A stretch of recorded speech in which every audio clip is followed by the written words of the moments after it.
ఆంధ్రప్రదేశ్లో రాజకీయం వేగం పుంజుకుంటోంది. వైసీపీ సిద్ధం సభలు పూర్తయ్యాయి. ఇప్పుడు మేమంతా సిద్ధం అంటూ మరో బస్సు యాత్రకు వైసీపీ సంసిద్ధమవుతోంది. మరోపక్క కూటమి కూడా దూకుడును పెంచింది. ప్రధాని మోదీతో ఎన్నికల ప్రచారానికి నగారా మోగించారు. కాంగ్రెస్ పార్టీ కూడా తన స్పీడును పెంచింది. ఈ దశలో వైసీపీ చేపట్టే మేమంతా సిద్ధం యాత్ర ఎంత మేరకు సక్సెస్ అవుతుంది? కూటమి దూకుడు ముందు వైసీపీ బస్సు యాత్ర నిలబడగలదా? షర్మిల ఎంతవరకు జగన్మోహన్ రెడ్డిని దెబ్బతీయనుంది?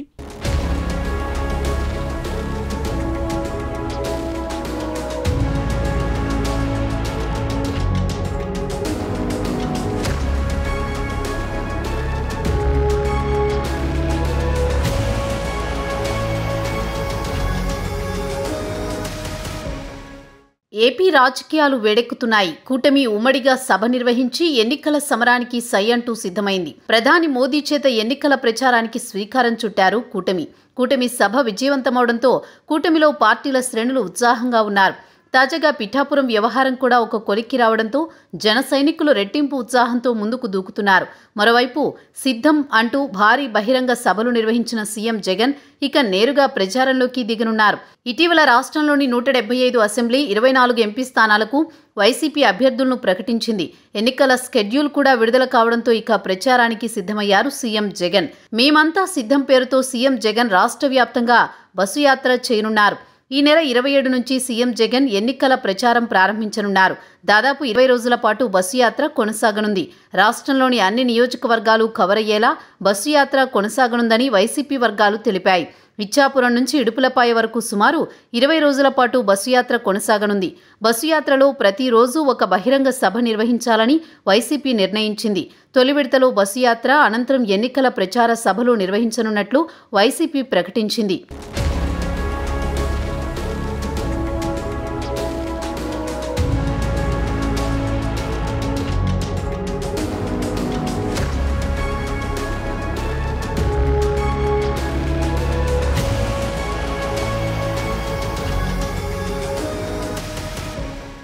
ఇప్పటికే ప్రాంతాల వారీగా వైసీపీ సిద్ధం పేరుతో భారీ సభలు నిర్వహించినా ప్రజల నుంచి పెద్దగా స్పందన రాలేదు. ఆశించినంత ఫలితం దక్కలేదు. రాష్ట్రంలో అనేక సమస్యలు నెలకొన్న నేపథ్యంలో ప్రజలు కూడా నిన్న ఓడించడానికి మేం సిద్ధమంటూ జగన్పై తీవ్ర వ్యతిరేకత వ్యక్తం చేస్తున్నారు. ఆత్మస్తుతి పరనింద మాదిరి సిద్ధం సభలు జరిగాయి. ప్రతిపక్షాలను విమర్శించడానికి సిద్ధం సభలు పనికి వచ్చాయి. కానీ తాము చేసిన పనులు చెప్పుకోలేకపోయారు. తమ పాలనలో అవినీతి కట్టలు తెంచుకున్న విషయం మరిచారు. దీంతో ప్రజలు అంతా సిద్ధం సభలను పట్టించుకోలేదు. దీంతో ఇప్పుడు అసెంబ్లీ, పార్లమెంట్ నియోజకవర్గాల్లో ప్రచారానికి మేమంతా సిద్ధం పేరుతో బస్సు యాత్రలు నిర్వహించనుంది. సీఎం జగన్ బస్సు యాత్ర, ప్రచార సభల వివరాలను వైసీపీ త్వరలో విడుదల చేయనుంది. 20 రోజుల పాటు కొనసాగే బస్సు యాత్రలో దాదాపు 25 సభల్లో సీఎం జగన్ పాల్గొంటారని వైసీపీ వర్గాలు చెబుతున్నాయి. ఏప్రిల్ 2వ వారం నుంచి ఎన్నికల్లో బహిరంగ సభల్లో సీఎం జగన్ పాల్గొంటారని తెలుస్తోంది. వైసీపీ ఎన్నికల ప్రచార కార్యాచరణపై పార్టీ రీజనల్ కోఆర్డినేటర్లతో సీఎం జగన్ భేటీ అయ్యారు. జిల్లాలు, నియోజకవర్గాల వారీగా సీఎం జగన్ పర్యటనలపై పార్టీ శ్రేణులతో చర్చించారు. ఎన్నికల ప్రచార పర్యటన, రూట్ మ్యాప్, సభల నిర్వహణపై చర్చించారు.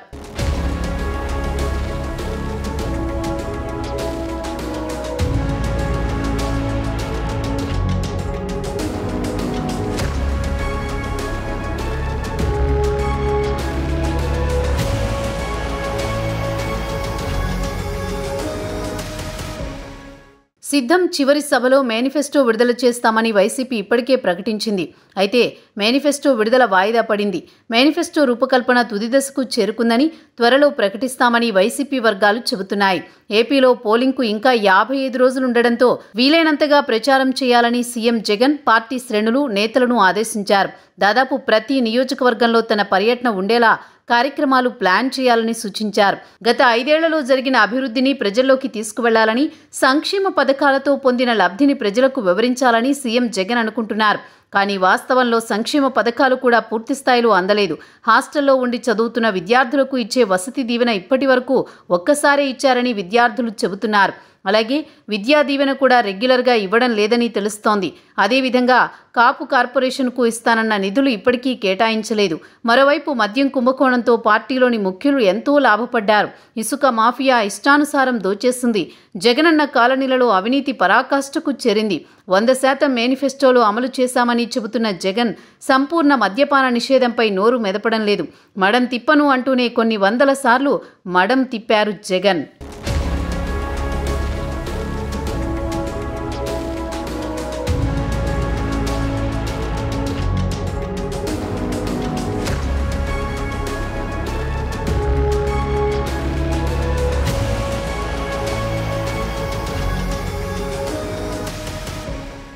ఉద్యోగ క్యాలెండర్ ప్రకటిస్తానని చెప్పి అధికారంలోకి వచ్చిన తర్వాత చాలా కాలానికి క్యాలెండర్ ప్రకటించారు. కానీ ఆ క్యాలెండర్ ప్రకారం అసలు ఉద్యోగ భర్తీలు జరగలేదు.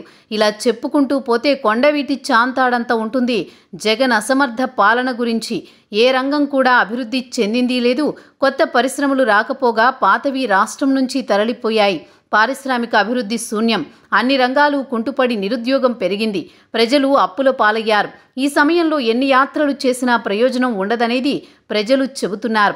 స్వయంగా మంత్రులు మీకు సంక్షేమ పథకాలు ఆపితే అభివృద్ధి చేస్తామని అనడం ప్రజల్లో బాగా చర్చ జరుగుతోంది. ఈసారి వాళ్ళంతా జగన్కు వ్యతిరేకంగా ఓటు వేసే అవకాశం ఉంది. మరోవైపు కూటమి సైతం సభలు సమావేశాలతో ముందుకు పోతోంది. ఈ 2 నెలల్లో జనసేనాని కూడా ఏపీలోనే ఉండి విస్తృతంగా పర్యటన చేయాలని కోరుకుంటున్నారు.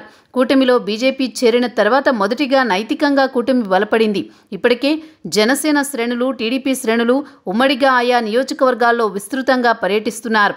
బీజేపీని కూటమిలోకి రానివ్వకుండా వైసీపీ ఎన్ని ప్రయత్నాలు చేసినా బీజేపీ పెద్దలు జగన్ మొర ఆలకించలేదు.